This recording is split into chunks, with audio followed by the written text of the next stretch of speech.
Ndio Githinji asikie akiwa pahali yako. Sisi wewe Githinji tulikuchagua.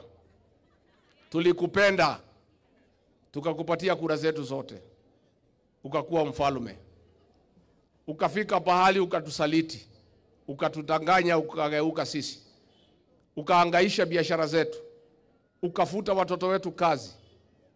Ukaharibu kila kitu. Ukaharibu masomo, ukaharibu matibabu. Sisi tukawachana na wewe. Sasa umefika pahali unatuma ile mtu yako ya standard 3. Anatukana sisi. Anatukana jamii yetu akisema sisi ni roho chafu. Alikuwa pale akasema Uhuru Kenyatta ni roho chafu.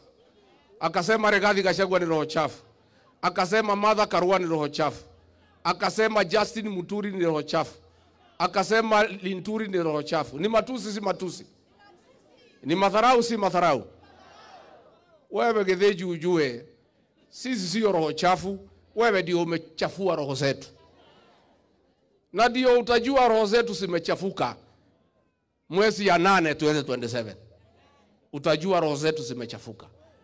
Mimi huzuni yangu ni wale ambaye watu wanatoka hapa mlimani wanatembea na Githinji. Akitukana sisi kama jamii. Akituita wakabila, akitukosea heshima. Akisema sisi ni roho chafu.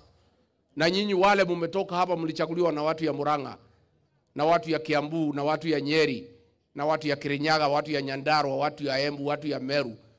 Munapigia Githinji makofi kwa kutukana sisi kama jamii. Nilipokuwa ofisi, nilipigana na pombe haramu. Kweli ama uongo?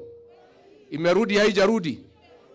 Huyu Githinji alisema pombe irudi hapa iwe watoto wetu, kwa sababu anatuchukia kama jamii. Na sisi ndio tulimchagua. Ile kisu anatumia kuua sisi na kuhangaisha sisi. Sisi wenyewe ndio tulimpatia.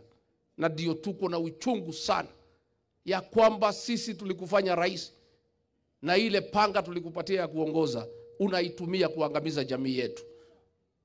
Unaitumia kuua watoto wetu. Na Mugikuyu